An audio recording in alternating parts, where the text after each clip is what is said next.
Saudara, setiap tahun kita memulai tahun yang baru dengan berdoa dan berpuasa. Tentunya kita melakukan hal ini bukan hanya sekedar sebagai sebuah kebiasaan atau rutinitas. Kita melakukan ini karena kita mau belajar untuk merendahkan hati kita, meminta tuntunan Tuhan untuk panggilannya di dalam hidup kita, untuk membangun kehidupan kita secara rohani, bahkan kita bisa memperoleh keseimbangan di dalam kesehatan kita.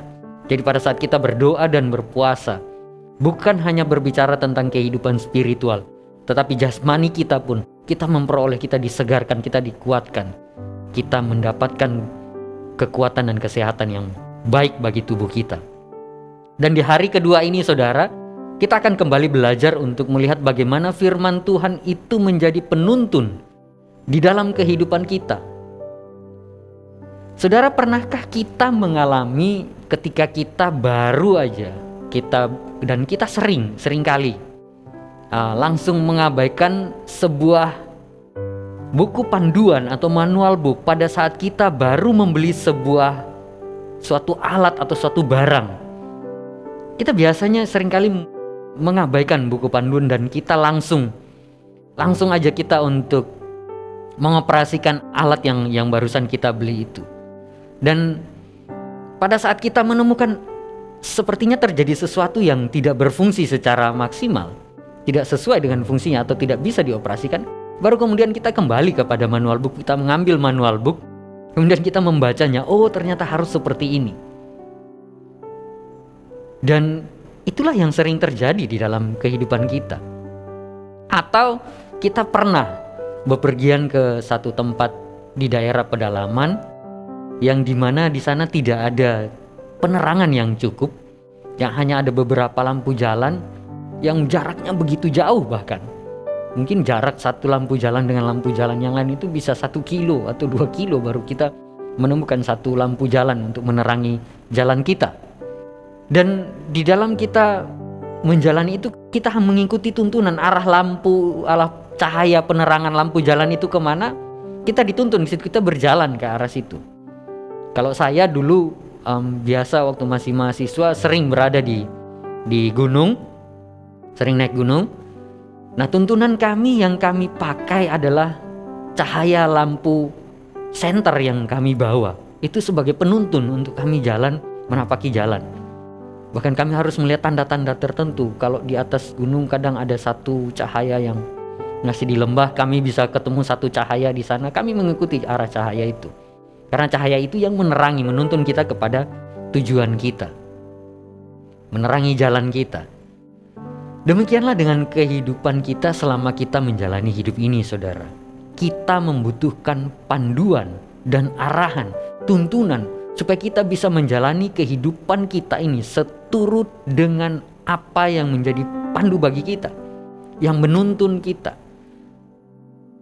Terkadang sikap atau tindakan kita ini dalam kita menjalani kehidupan kita ini seperti kita sedang mengoperasikan alat yang baru kita beli. Kita berjalan terlebih dahulu tanpa kita melihat panduannya. Kita berjalan dulu, kita mengoperasikan terlebih dahulu supaya kita supaya melihat hasil yang cepat. Tetapi justru seperti itu kita menemukan kendala-kendala, baru kita kembali kepada manual booknya. Begitu juga dengan kehidupan kita. Saat kita mengalami sesuatu, kita berjalan terlalu cepat dengan apa yang ingin kita capai. Kemudian kita menemukan masalah, baru kita kembali kepada Tuhan kita, kepada tuntunan kita. Apa tuntunan kita di dalam kehidupan kita? Tuntunan kita di dalam kehidupan kita adalah firman Tuhan. Di dalam kitab Mazmur 119 memaparkan kepada kita tentang bagaimana firman Tuhan menjadi penuntun yang sempurna bagi kehidupan kita.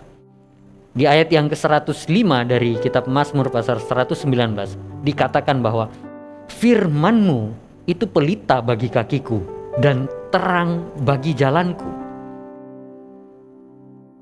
Pemazmur tahu dengan pasti bahwa dia tidak bisa berjalan sendiri. Kalau dia berjalan sendiri, dia pasti akan tersesat. Dan firman Tuhan itu adalah penuntun. Kita menemukan penuntun yang sangat handal di dalam firman Tuhan. Seperti yang kita ketahui bahwa kitab suci itu diilhamkan oleh Allah. Di dalam kitab Timotius dikatakan itu, bahwa kitab suci, Rasul Paulus mengatakan bahwa kitab suci itu adalah diilhamkan oleh Allah. Artinya apa, saudara? Kalau itu diilhamkan oleh Allah, artinya itu datang dari Allah. Bahwa apa yang ada di dalam sana, di dalam firman Tuhan itu sumbernya dari Allah. Dan jika itu berasal dari Allah, maka seharusnya itu akan sangat berkuasa dan dapat diandalkan. Saudara, apakah kita pernah mengalami di mana seseorang yang berkata atau mengatakan sesuatu kepada kita, memberitahukan, menginformasikan sesuatu kepada kita, dan kita langsung mempercayainya tanpa bertanya lebih jauh, lebih detail? Bahkan sering kita melakukan seperti itu. Kalau hal itu bisa kita lakukan dengan manusia yang mengatakan sesuatu kepada kita dan kita langsung mempercayainya, bukankah seharusnya kita bisa lebih mempercayai apa yang firman Tuhan katakan? Dan kita melihat bahwa memasuki tahun 2022 ini, mari kita sama-sama belajar untuk kembali kepada firman Tuhan. Kita memulai menjalani kehidupan kita dengan terlebih dahulu datang kepada Dia, Sang Pemberi hidup itu, untuk meminta tuntunannya. Apa yang seharusnya kita lakukan dalam kehidupan kita? Apakah kita bisa berjalan seturut dengan apa yang Dia kehendaki? Hampir 2 tahun sudah kita menjalani masa pandemi ini, dan kita sudah menyaksikan betapa Tuhan begitu baik, begitu mengasihi kita, menjaga kita, melindungi kita, memberkati kita.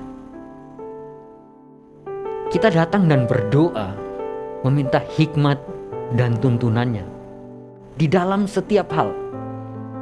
Mungkin saja ada keputusan-keputusan penting yang perlu kita ambil, atau kita sedang merintis satu usaha yang baru, atau di dalam setiap hal yang kita lakukan dalam kita bekerja, kita berusaha, kita sekolah, kita kuliah, kita kembali kepada penuntun kita. Kita meminta petunjuk pada Dia yang pasti, yang dapat kita andalkan.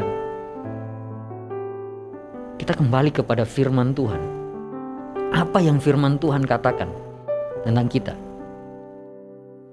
Dan saya ingin menutup dengan membacakan ayat yang ke-130 dari kitab Mazmur pasal 119 ini. Bila tersingkap, firman-Mu memberi terang, memberi pengertian kepada orang-orang yang bodoh. Kita tahu bahwa di dalam Alkitab kita diumpamakan seperti domba. Dan kalau kita lihat, domba itu gak ada yang pintar. Domba membutuhkan gembala yang menuntun mereka agar mereka tidak tersesat. Dan di sini dikatakan bahwa firman itu memberi terang dan pengertian. Di dalam kita mengambil keputusan, di dalam kita bertindak, firman itu memberikan pengertian bagi kita. Di dalam kita dalam kita menjalani kehidupan kita, firman itu menuntun kita. Mari saudara, kita sama-sama kembali kepada firman itu. Karena firman itu berkuasa untuk memberi terang dan menuntun kita di dalam kita menjalani kehidupan kita.